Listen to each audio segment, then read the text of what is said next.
Good afternoon, everybody. It is Mike Banner. It is Monday night at 7 o'clock, and we are here for our latest episode of 62 Who Knew. And it is a very special day for us today. First of all, of course, I want to thank last week's guest, as I always do, Mr. Mark Goldberg. Every time we bring Mark on and talk about long-term care, the reaction of our audience is just incredible. We get new audience viewers, we get questions, and of course Mark brought up that in the next few weeks, the long-term care world is going to be introducing some very new products that are going to have a pretty staggering effect on America. And with longer lifespans, the very essence of the 62 Who Knew television show, they're going to announce that. When I say they, Mr. Mark Goldberg, Mr. Peter Gelbwax, possibly Mr. Bill Comfort, and several other giants in the long-term care insurance world are going to be guests in weeks to come here at 62 Who Knew to tell us about what is happening in the long-term care insurance world. And I think you're going to find it very interesting.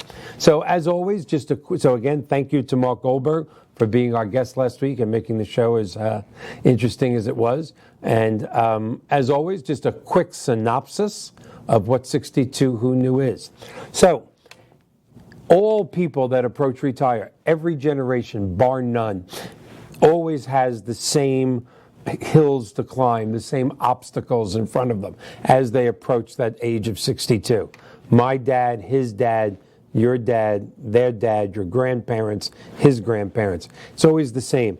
As I approach 62, should I be taking my Social Security? Should I defer it to a later date? How long really should I be working? When will I be able to quit? Have I saved enough money? Should I have worked harder to retire my mortgage? I have no mortgage. Maybe I should. I would have more money. Do I have long-term care insurance? Do I have enough life insurance? Do I have accident and health? I'll be working well into my 70s. Everyone has the same questions. It doesn't make a difference who you are unless you're in that top 0.25% of the world and you're retiring with literally millions in the bank. What is different about my generation, the baby boomer generation, I'm a few months away from being 61. Our generation is facing a slightly different obstacle than any of the of our predecessors. And what is that obstacle? Longer lifespans. It simply cannot be argued that over the last 20 to 30 years, medical advancements, scientific research has come so far that our lifespans are longer than ever before. Our lifespans are even longer than some of the greatest experts 30 to 40 years ago even projected they would be. So who knew at 62, you like that? That's where the name came from. Who knew at 62 that you had better than a 50-50 shot of making it to your 90s? And you really have to let that sink in. You're in your early 60s and you have a 50-50 shot of making it to your 90s. That means half the time you've been here, half the 60 years you've been here, you still have another 30 years to go. And again, we get back to statistics. Less than 1% of this country is prepared financially to live that 30 years in quality. And that's what this show is about. We approach topics like Social Security, long-term care, annuities, reverse mortgages, health, different diseases that are plaguing our seniors from 62 and above. And we're very happy to say that our audience is not just 62 and above. Our audience is ranging really from the upper 40s to the 80s, and it's growing. But that's 62 Who Knew. Thank you for being here. We're only 38 weeks old. What is this week, 38 or 39, John? Oh, my tie's not good. Nobody told me my tie's not good. Okay, week 38, and we've had some incredible guests. And tonight is absolutely no exception to that rule. And we get to do something very special tonight because it is the first time ever that our guest is a relative of mine. And, I did forget to say something. If you'll notice, my co-hostess with the mostest, the Puerto Rican princess, who's usually right here on my right, Ms. Neda Cerrito, is not here tonight. She is moving. Nothing is worse than moving in my book. So we wish her luck as she's out there packing and doing her thing and getting ready to move into a new beautiful home. And we miss her and we'll see her next week. But back to tonight's guest. Tonight's guest, almost everybody we bring on I know in some way, shape, or form, even if it's just through business, channels. And even people that are new to me, I'm introduced to so they become guests on the show. Well, I'm lucky enough to know this woman for the last 20 plus years. Her name is Mrs. Laura Banner, and she is part of my family. That's not a coincidence that she has the same last name. And before I get to what she actually does, no, I'm not bringing her on just because she is a relative. I do have to tell you, as you are all going to agree with, I don't always say things that you all agree with, but I'm going to say it now. You know, you can't always pick your relatives. That's a saying that I think every person has said at a Thanksgiving or some sort of holiday dinner as you look around the table and go, my God, you just can't pick your relatives. But if I could pick my relatives, I would have picked Laura. This is just a wonderful, warm human being, an incredible mom to 2 daughters, an incredible wife to my cousin Bob. And as you would figure, somebody this incredible with this warm of a heart, what she does for a living also touches people and reaches out in a very special way. So I'm going to give you just a little bit of Laura's background before we welcome her on the screen. This is by her own words. By training, Laura is a certified family nurse practitioner. By passion, she is a dementia advocate. Because she is aware that dementia affects the entire family, she has focused an approach to treating those patients. Additionally, she is a certified Alzheimer's and dementia care practitioner. This training helps her because she is aware of the dementia effects in the family. It's just amazing what she has seen in the hospital. I'm going off script here. She has told me many things when I visit her and Bob in Georgia. She guest lectures to graduate students in the nurse practitioner program at the University of North Georgia and to the physician assistant student at Philadelphia College of Osteopathic Medicine. She has spoke around the country about this, and it's just an incredible, incredible topic because Alzheimer's, dementia, however you want to put it, they're related in some ways. Laura's going to explain that better. It's going to touch everybody in the family, and it's a hideous disease, and Laura gets to see this firsthand a lot and has developed a compassionate way of dealing it. So without further ado, let us welcome Miss Laura Banner. Hello. Hi, Mike. Hello, Hi. How are you doing? I'm good. How are you? I'm doing good. Sometimes I say I wish that my guests were here sitting next to me, but actually I wish that I was up there with you because I love being up there with you guys. You'll have to come see us soon. Oh, there's no doubt about it. So, welcome to the show, the first Banner to ever be on the show on that side of the camera. I am honored. I hope I can live up to that introduction. That was quite phenomenal. Thank you very much.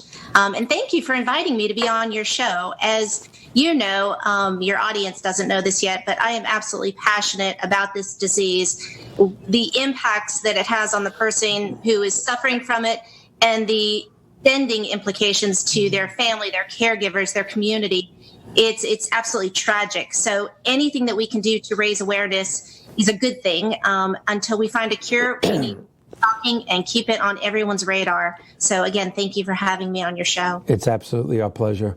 So I'm going to ask you, though, the first question that I ask all guests, no matter what their level of expertise is or what their topic is, and I'm going to have to ask, what brought you, I mean, you have 20 plus years, in the medical field, what brought you to this specialty of Alzheimer's, dementia? Why did you lean so heavily towards this? So I certainly didn't plan to end up where I'm at, but I'm glad I'm here. I started as a registered nurse, and I was a high-risk labor and delivery nurse. I did that for years and years and years. And then I reached a point in my career where I said, I want to go back. I want to get more education. I want to be a nurse practitioner. So going from being a labor and delivery nurse to going and really relearning everything, every disease process, A to Z, but in a completely different way where I'm actually now the provider, was quite a journey. When I finished my program, I went ahead and I interviewed around. Prior to graduating from my NP program, I worked for Medtronic, which is a medical device company. And I represented a device called deep brain stimulators. And that is a therapy that is commonly used for essential tremor treatment as well as for Parkinson's. Now they have other indications for it. So during my time there, I was introduced to the world of neurology. So when I graduated from my NP program, it was just a natural to go out and see if there were any opportunities in that field. So I was fortunate enough to join a group that I am still with. I still do clinical practice, and I've been with them now for just about 9 years. And we're a general neurology practice, so I work in the hospital. I also work in the clinic, and I see patients with any type of neurologic issue, anywhere from migraines to ALS and everything in between. And during my clinical practice, I was seeing a lot of patients for memory concerns. And some of it is related to a type of dementia, and some of it was actually dementia mimics. Nonetheless, they were suffering from memory problems. And as I would see these patients, especially with a new patient appointment, we're fortunate in my clinic. We're able to spend an hour as a new patient consult. And that wasn't enough time. So trying to get a history, do an exam, do a chart review, talk to the family, talk to the patient, and really get a global understanding of what's going on and perhaps what's causing their memory problems, the hour flew by. And in addition to that, what was becoming quite apparent was that the family members were uncomfortable bringing certain things to light, maybe reporting some of their observations that prompted the visit out of fear for embarrassing their loved one, perhaps angering their loved one, everything you can imagine. I mean, just imagine yourself in an appointment with a loved one having to talk about things you've witnessed and concerns you have. It's one thing if the person who's having the memory issue is aware of it and they're there willingly, but a lot of times that's not the case. Oftentimes the person with the memory issue has absolutely no insight to the fact that they are having memory problems, and they're quite angry about being there. So over time, that evolved into a passion for me. I started a support group that I co-chair with a social worker at my organization. We've been doing that for about 2.5 years. We meet monthly. And it's an opportunity for family members, caregivers, anyone but the patient. Unfortunately, we don't have that forum yet, to be open, to say how angry they are, to say things they're not comfortable saying in a clinic setting. The first appointment is an hour, and every appointment thereafter is 30 minutes unless something comes up and we have to extend it. Imagine what it's like living with someone with dementia, the day in, day out struggles you have. You wait for that appointment, you get there, and it flies by, and it's never enough time. And then the next thing you do is you put on your calendar the next appointment, which may be 3, 6, 9 months out. So you need to manage between those two appointments. And it's a lonely place to be. It's a place where most people who are caregivers never went to medical training. They are not in the health. And overnight, they need to be an expert. They need to be our eyes, our ears. They need to help us evaluate what's going on. They may or may not have a job. This is certainly a full-time job at some point in the process. So I became so connected with these families, from diagnosing what we call a dementia mimic, which I can explain, in just a bit. So I wrote that down when you said it. I've never heard that term, dementia mimics. So whether it's a dementia mimic or if this is end stage, people need guidance. They need someone that they know they can pick up the phone or shoot an email to, who cares, who is going to be there for them, whether it's to be a sounding board, to help them talk through a situation, because I'll tell you, no two people have the same journey. Yeah, there may be some commonality, but like a lot of disease processes, the journey from A to B is never the same for two people. Of course. And so it's difficult. So out of that, I started doing lectures. I went out into the community, tried to educate people. It is a topic. What I found is that once people hit about 50, from that point forward, we're all forgetting. I mean, that's just natural. That's natural aging process. But you forget something. That's for sure. Forget something else. And it's a very common thought to say, oh no, is this the beginning? Is this that slippery slope? Where is it going from here? Now, factor in that you may have a family member who has dementia. So now you're thinking, I've got it in my gene line and I'm starting to forget. That anxiety causes more problems. So education is powerful, and going out into the community and addressing people's concerns, answering questions, being a resource, it was a groundswell. I couldn't give enough information. If the talk was 30 minutes, it needed to be 60. If it was 60, it needed to be 90. There's such a hunger for this information. And although on the internet, if you know what you're looking for, you certainly can find information, but trying to sort through all the terminology and make it make sense and make it apply to your situation, you really need some hand-holding. And also, finding it on the internet to me is one thing. Talking to a human being, that actually cares, that's a totally different world. Absolutely. Absolutely. I can give you an example. I have a family member. I have a website that you had referenced, and that website is a resource for people. So this family member of mine was concerned that maybe they were experiencing more forgetfulness than would be expected for their age. They went through my website and became really concerned because they identified with a lot of what they saw. So they picked up the phone, they contacted me and said, what do you think? Well, I'm a little too close to the situation. You don't have the advantage of not knowing the individual, so your judgment is slightly tainted. Absolutely. But I was able to go ahead, walk them through the process, put them in touch with the appropriate resources to get evaluated. Fortunately, it came out that, in fact, it is not dementia. It is a dementia mimic. So that's a good thing. Again, back to that dementia mimic. But yeah, if they didn't have someone they could reach out to, how long would that person have gone through thinking, you know what, I've got it in my family, I'm having the signs? Can I tell you, the sheer panic that set in was so concerning and just so unsettling. Oh, yeah. I can imagine the pure fear and Absolutely. panic of even just thinking that. To me, I've always thought that it's kind of crazy.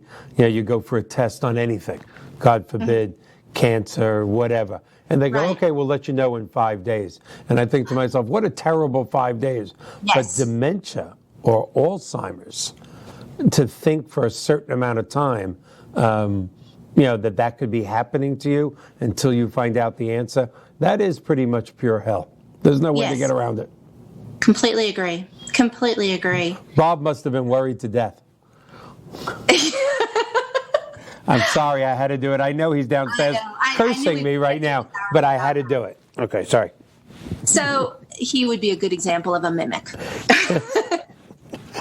But so what ended up happening is I still see general neurology patients, but my passion is with dementia. So what I did was I scaled back in my clinical practice to go off and do this on my own. And there is the birth of compassionate education. It is all about helping people understand what's going on, educating them, giving the information they need when they need it, providing different courses that they can attend so that they can feel empowered, so that they don't need to wait that 3-6 month period of time to go ahead and get a neurology evaluation.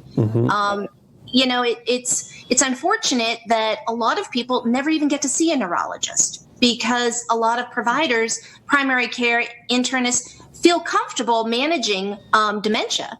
And so they don't refer them to a neurology specialist for a more in-depth evaluation. And again, I just want to inform people. I want to be that resource. I want to be that go-to person that can help them through the journey. Either, yes, in fact, this is what you've been diagnosed with. Let's help you through the process. Or good news, it's a mimic and we can go ahead and change directions and you can do better. Wouldn't that be incredible? A lot of us, you including, and so many people watching, as you know, I was a fairly serious caretaker, for my dad the last 12 to 18 months of his life. But Dad did have his wits about him. We laughed, we joked, we watched NYPD Blue, we watched NCIS. And I know you watch the show a lot.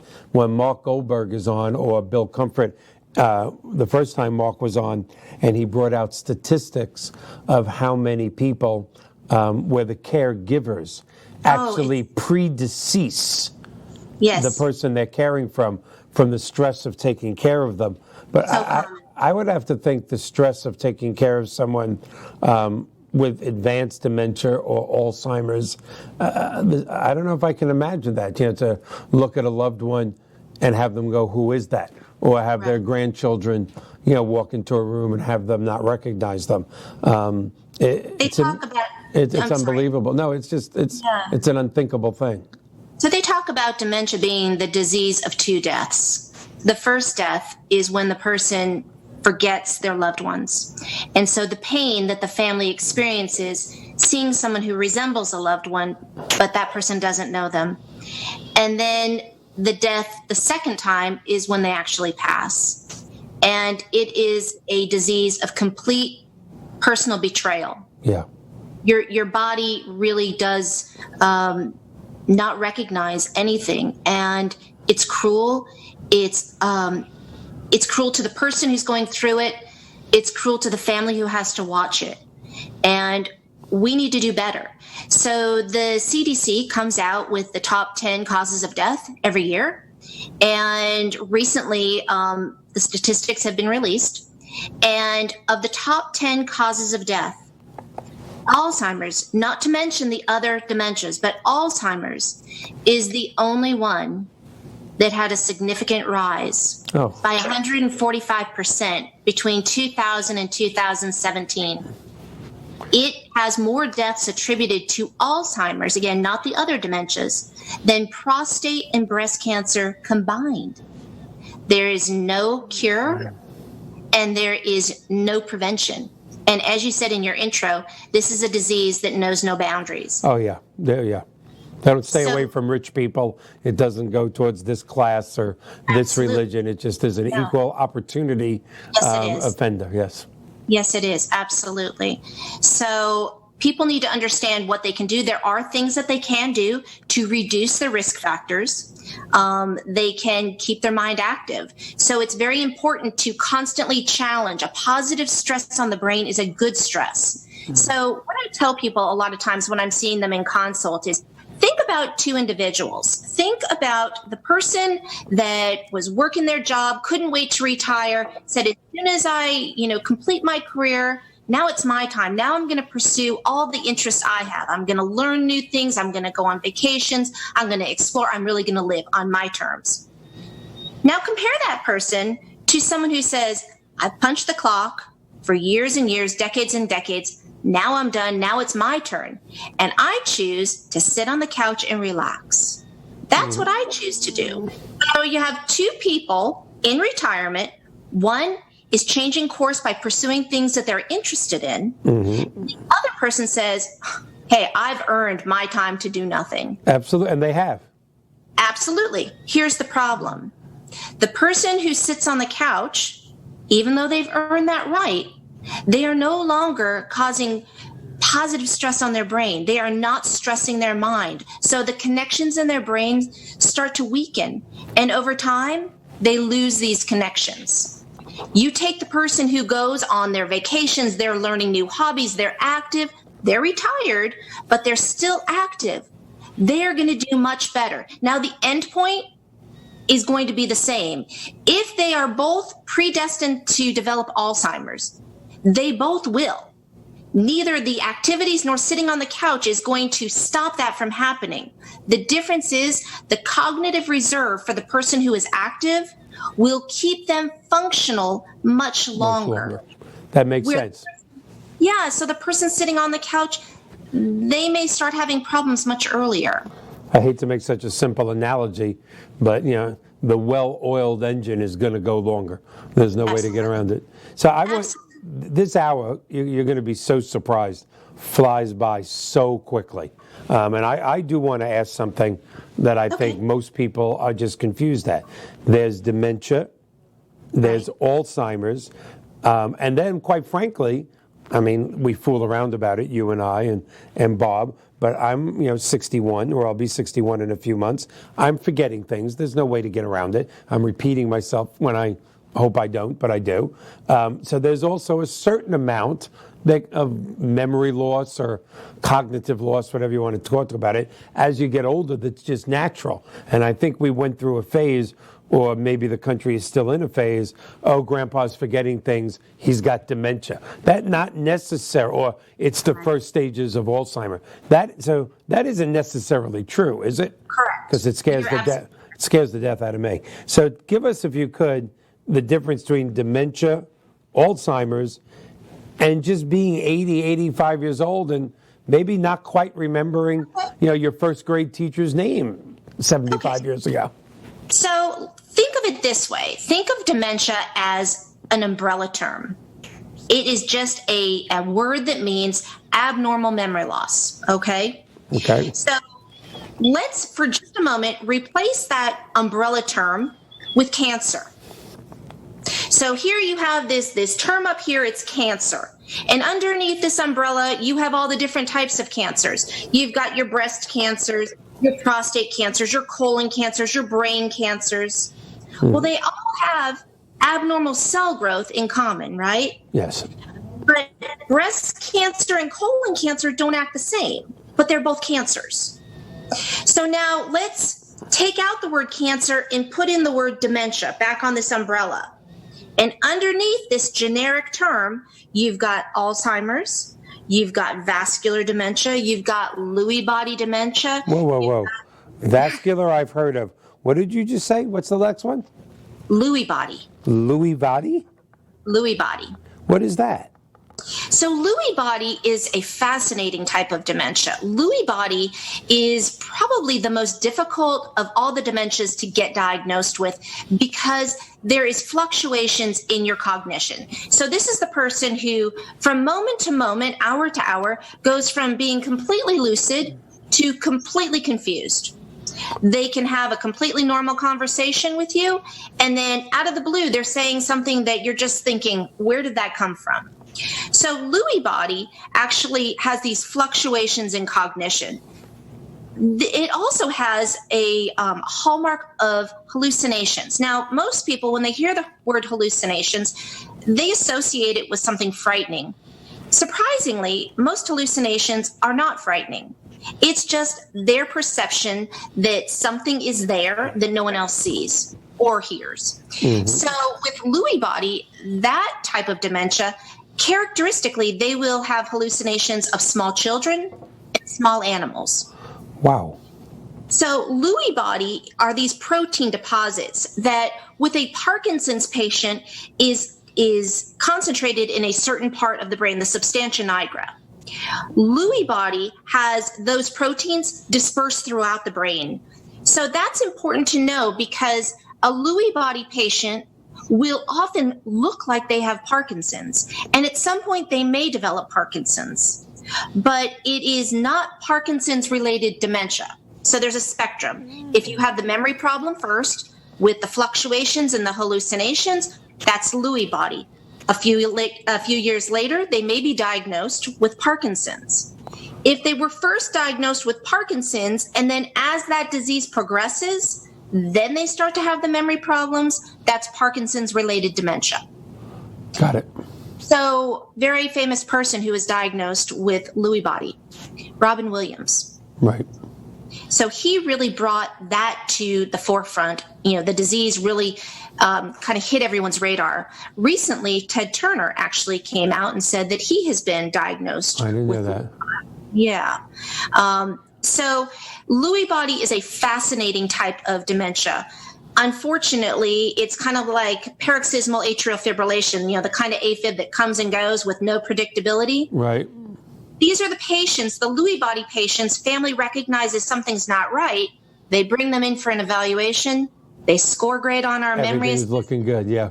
Absolutely. We say, you're doing great. We'll see you in 3 to 6 months. It's like going to the dentist. It's like going to the dentist and your tooth stops hurting. Exactly. Then there's the vascular dementia. Mm-hmm. So vascular dementia is truly the only one that we can see and diagnose on imaging.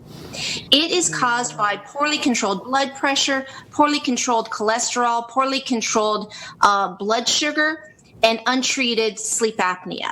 So what happens, any combination of those affects the blood flow to the brain in the small vessels. So when we look at an MRI, we can see it on a CAT scan, but it's really so much better on an MRI. What we see is brain tissue that has been affected that is no longer viable.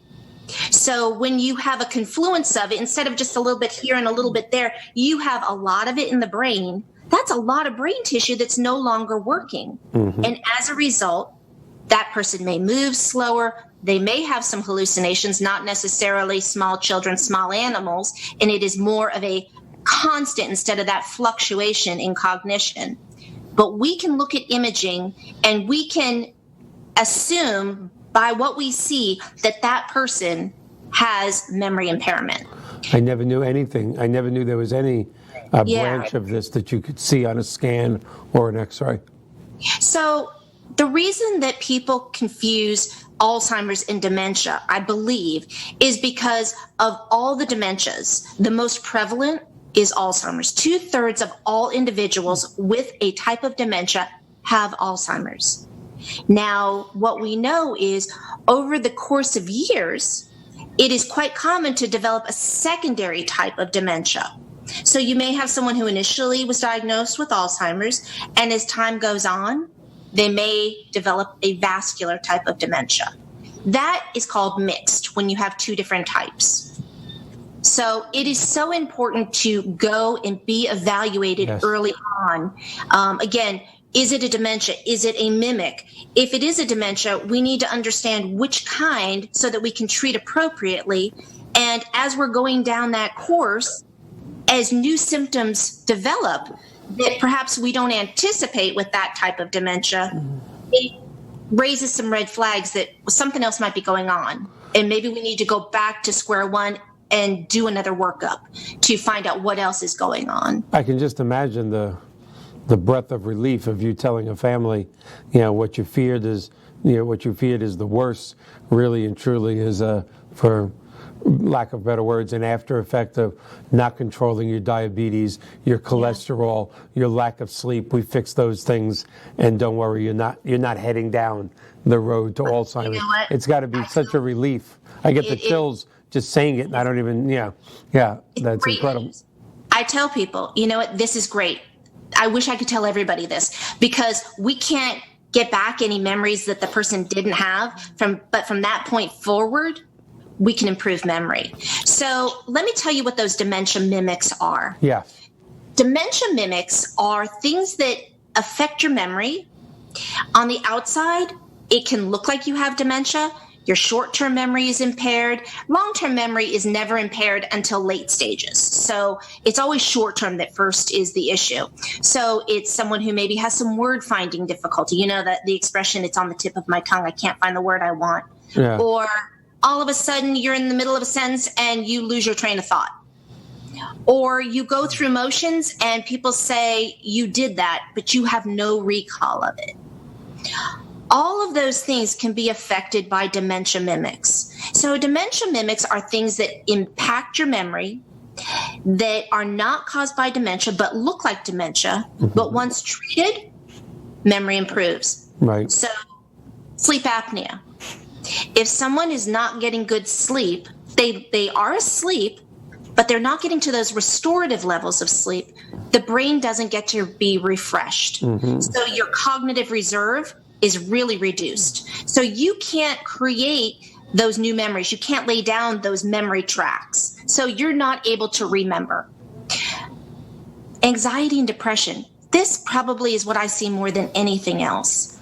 So I'll talk to people and I'll say, are you depressed? No. Well, maybe they're not admitting it, but maybe they don't recognize it. Right. Maybe they've been depressed for so long that they don't know any different. That to them, this is normal. Yeah, I know people like this. They don't think they're depressed, but to me, they're depressing from the time they get up till they go to sleep. Exactly. Exactly. Now, think about this. Have you ever, I know you do public speaking, so perhaps you haven't experienced it, but I'm sure you've witnessed it. You're talking to people and you're talking about your favorite movie or a restaurant or a person that you're trying to reference, and you can't think of that word, you can't think of that name, or the other person can't, and they're stressing, and you can just see the pain that they're going through trying to recall what is it that they're trying to say, and they can't get it. Yeah, But sure enough, about a week later, maybe even just a few hours later, it pops in their head because they're not stressing about it. Yeah, I wish I could say that doesn't happen to me, but it does. We laugh about it. We all laugh about it in the family. Yeah. We really do. But it does. It really and truly does. Exactly. I could be in the middle of a speech about the use of equity and during retirement and just go, look at the bird, and just and we laugh about that, but it actually does worry me. I know it worries a couple other people in the family too when they see me do it. Sometimes I lose the word, and it does come right back. It's worrisome, and there's no way to get around it. Yeah. So we talked about what dementia is. We talked about the mimics. Now, let me address what is normal aging forgetfulness. Yes, senility, which is what everybody called it, 30 years ago when we were kids. Grandpa's senile, don't worry. Yeah, we don't use that term anymore. Good. So what we call it is normal aging process. So what we know is that brain maturity happens at about 20 years of age. Frightening. True. Yeah, really. So from that point forward, we're all losing a little bit of memory. Wow. What we can do to hold on to it or to slow that down is by being active, being cognitively, mentally active, being physically active to improve your blood flow, staying on a regular schedule as best you can, getting good quality sleep, eating right. All of those things are important for brain health. So when people forget, where did I put the keys? What did I walk into this room for? What was I just talking about? That's not concerning, especially if it comes back. That's reassuring. The fact that it comes back, even if it's next week, that is reassuring. You're not just trying to make me feel better here? Promise. Okay. So even the person who walks in the room and says, why did I come in here? If they can retrace their steps, even if it doesn't completely trigger the memory, but if they can retrace their steps and have some recall, reassuring. Really? So it's okay to forget. What you want to feel really good about is if cues trigger a memory, don't worry about it. Okay. And if it doesn't, as long as it's not interfering with your quality of life. So dementia would be memory loss plus. That plus is something that affects the quality of your life. Got it. All right. I got to ask a couple of questions because it's just, again, it's amazing how time is flying. But this one, I got to ask it. Is there a certain type of person that's more at risk? I mean, let's take a person like myself who's a public speaker who works with numbers all day. In my mind, I would think my mind is staying active and I'm less at risk than the person on the line at the factory that's doing this. Is there different people that are at more risk, or does this disease just pick you? So, yes, there are risk factors. So, like I'd mentioned with the vascular dementias, the person who is not attending to their health, who's not eating well, who's not getting good sleep, who maybe has blood sugar that is fluctuating, they are at greater risk of developing a vascular type of dementia. Women do, unfortunately, get this more than men. I didn't know that. Yes. But really, there are no boundaries. Now, people ask me commonly, what if there's someone in my family? Do I have a better chance of getting it? That was my next question, yeah. Okay, so people are familiar with, the ancestry, DNA studies, and 23andMe. So what those are, they are checking for something, the APOE3. So that is a genetic marker. And I caution people, if you take those tests and it comes back positive, it does not mean you are destined to develop the disease. Mm-hmm. It means you may. It is not with certainty that you'll get it. So really, really be cautious if you opt to go ahead and take those tests. It does not predict if you're going to have early onset dementia. And early onset is defined as earlier than 65 years of age. Unfortunately, you find that when families have an Alzheimer's type disease that has presented earlier than age 65, there is a good chance that that may be in the family line, and you have a potential chance of developing it. It's not an automatic. Right. It is not carrying the same type of affinity like hypertension does. You know, my parents had hypertension. I have a good chance that I'm going to develop hypertension. Right. But yes, you have to be aware what your family history is. I will tell you that for the people who are diagnosed later in life being whatever we want to call that, in their 80s, Right. they progress slower. So I might see someone that I diagnose at 85, that when I see them at 89, they really haven't had much change. Compare that to the person who maybe was diagnosed at 65.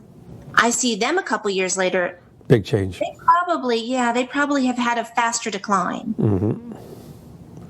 Well, there's just so much more to talk about. I always say this to a lot of my guests, you're going to have to come on again because the time just flies by. John, can we bring up Laura's website? Can we bring up the website if we can? Tell us a little bit about Compassionate Education. I know why you started the company, but if you want to go into that a little, I think your bio in the beginning, what you told us, answer a little of that question. But if people want to go to your website, which is www.compassionateeducation.com, is that correct? Yes, it is. All right. What are they going to find there? Why are they going there? What should they do? Okay, so I'm really excited. We just launched the new website today. Okay. So this is a site that is intended to be interactive. Oh. My previous site was a good resource, but it was not built with the capacity of being interactive. And what I mean by that is what you'll find on the site, you will find a blog. So I am constantly updating different things I want people to be aware of, different topics of concern. You can click on the first page where it says latest news, and I am constantly changing out articles. So it could be talking about research that has just come to light. It could be talking about medications. Perhaps it's talking about pet therapy. So you always want to go back in and check on the latest news. Okay. There is a section, and I'm really excited about this one. It's called Dementia Gripes. So Dementia Gripes is something that I started on my Instagram page. And what it is, it's observations. It's things that make you scratch your head and go, why? And you'll see that I spelled it with a Y. My mother was appalled. And I said, I know, it's supposed to be an I, but it's a Y intentionally, just kind of playing on the why is that? Right. I started Dementia Gripes with this one. Why is it that people speak to people with dementia as if they were deaf? That is so true. That is so true. They talk louder. Exactly, because they don't understand any better when it's that much louder. So it's just different observations. So if you're on Instagram, it's always in my story, and then it gets archived after 24 hours into my highlights. And then we update it on the website. So I'm really excited about Dementia Gripes. There is a tab underneath Dementia Gripes called Share Your Story. And that is not live yet, but it will be in the coming, hopefully next week or two. Okay. So this is going to be the interactive part. This is going to be where people can go in, they can upload a picture of a loved one, they can share their story. They can just say, hey, I hate this disease, it's awful, and feel like it's safe to say it because the loved one they're caring for doesn't hear it, and so there's no guilt for expressing how they feel. So that will be a new addition.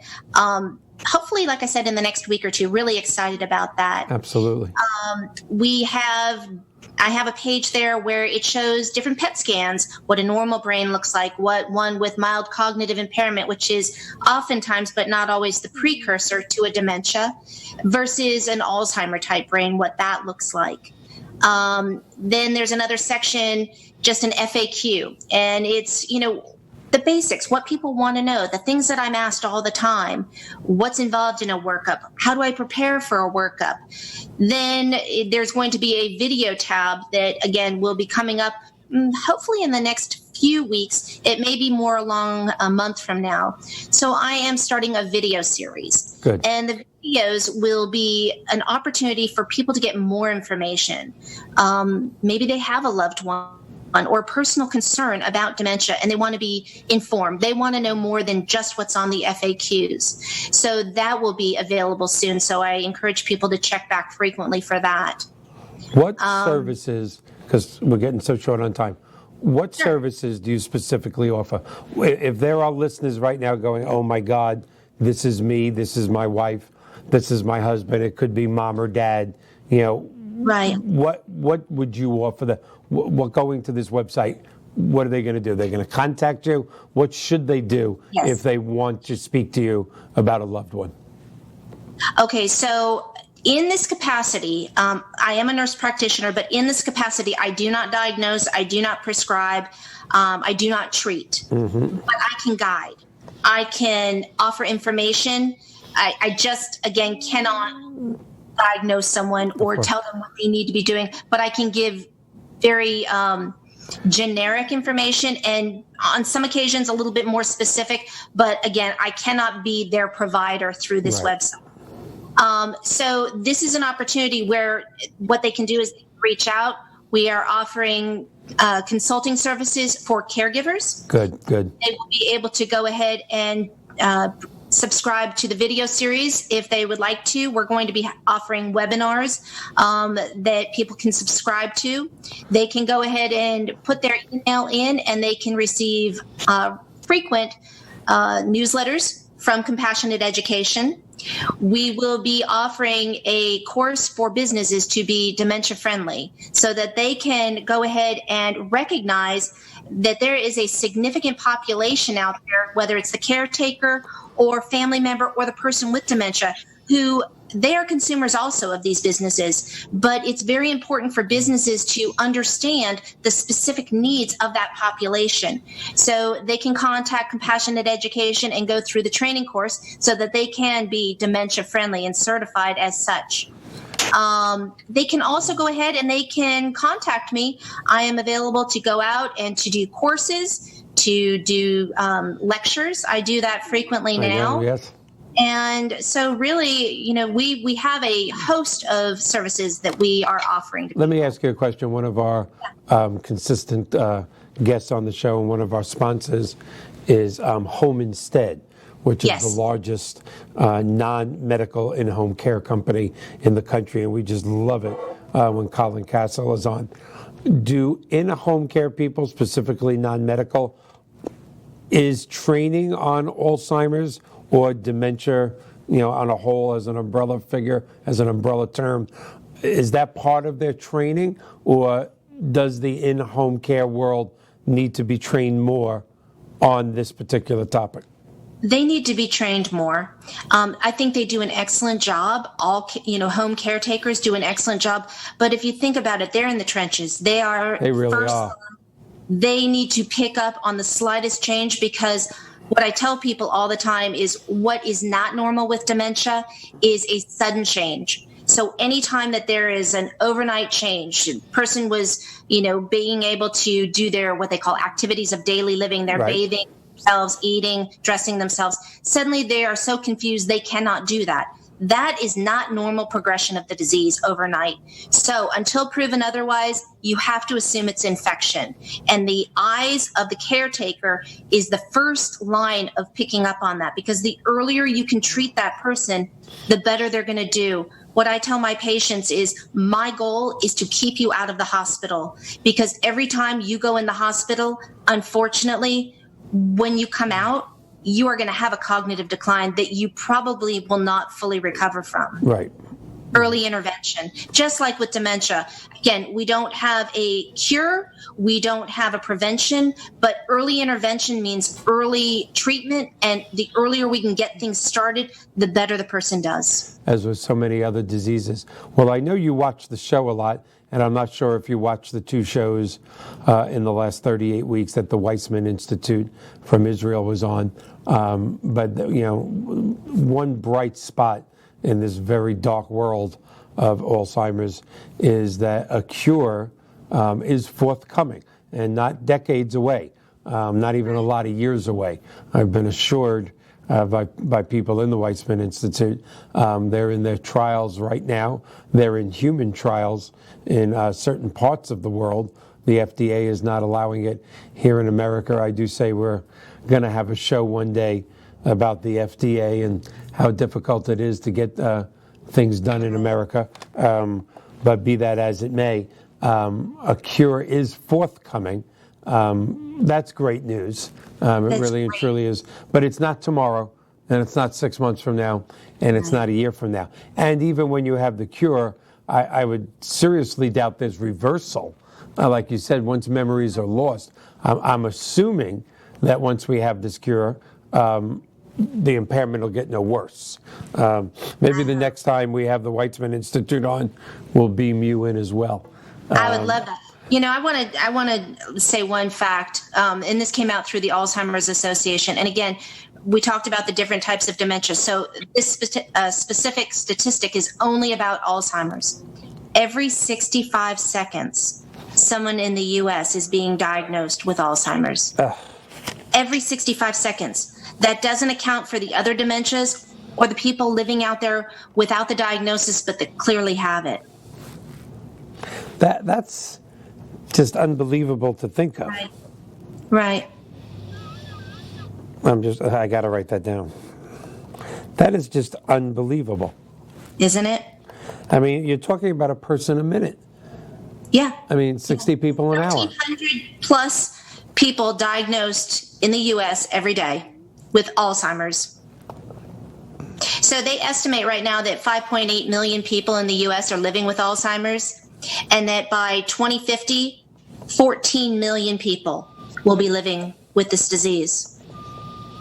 Well, let's hope the Weizmann Institute wipes it way out before then. That would be fantastic. But even 5.8 million, if you asked me to guess a number, I probably would have guessed above 1 million, but I don't think I would have come close to 5.8 million.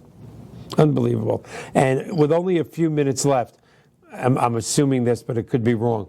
If you do want to go to a doctor, if you have a fear that this is starting in you or for someone that you love, that would be a neurologist? Is that the doctor? Yes, and I tell people, remember, there are dementia mimics. Another one I didn't bring up is B12 deficiency. A lot of vegetarians out there. So I understand the paralyzing fear of going through the evaluation. But until you go through it, you're assuming you have it. You may not. Yes. And the stress of assuming you have it could give it to you.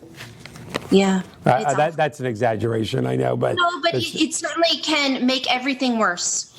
No, there's no doubt about that. Well, I always thank my guests, and we have about 3 minutes left. So I do thank you for being here. You do have to come on more.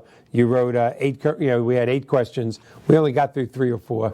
So you do have to come back. I am serious about 2 things. A, maybe bringing you on the next time we do have the Weizmann Institute on. You'll be able to ask a lot more educated questions than I would. That's number 1. Number 2, when I get to the office tomorrow, I want to make an email introduction to you, to Mr. Colin Castle from Home Instead, to see if possibly you can help that company with training for this. What else can you think of? Anything? How long we got left, John? About 2-3 minutes? 2 minutes. Can you think of anything else that we can cover in less than a minute? Because I need a minute to say goodbye. No? Anything you can think of, Laura? Just tell people, go to the website, check it out, read through it, get informed. Start with your primary care provider. Let them go ahead and do an initial workup. See, if they think that it warrants a referral or not. Don't just sit with the information and sit paralyzed in fear. Yeah, like every other disease in the world, hiding from it, waiting, hoping it goes away if you ignore it, that's just not good for anybody. And it's just amazing how many people do that with a lot of things. Absolutely. But this one ain't going away. So thank you so much, darling, for coming on. I have said this to you. I have said it to Bob numerous times. He lucked out so much by finding you. He just did. And I know he's watching. You know you lucked out. I love you, my brother. Thank you so much, Laura. Love you too. And Love you too. I will Thank you for talk to having you. me. I love it. Talk to you tomorrow. With just about a minute left. Wow, what a great episode. And I'm not saying that just because she's a relative. This is something that affects us all. I'm not going to lie and tell you that when I'm in the middle of a speech on something and I literally have to look at my laptop or maybe over my shoulder at my PowerPoint presentation to remind me where I am, that it doesn't give me a twinge of worry. Of course, having Laura in the family, helps that a lot. But it's something we all think about. And this was just a great show. I urge all of our listeners, if you have any questions about this, doubts about yourself, family, loved one, please go to Laura's website, again, www.compassionateeducation.com. If you don't go to Laura's website, go to someone's website, but ask the questions. With 10 seconds left, we are going to be having some incredible shows. I mentioned last week, we are retooling again here at 62 Who Knew, and it's going to be very exciting. 3 seconds left. Thank you so much. Nader and I will see you next week.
Your website. I don't know. Wow. I know we're going to be doing that.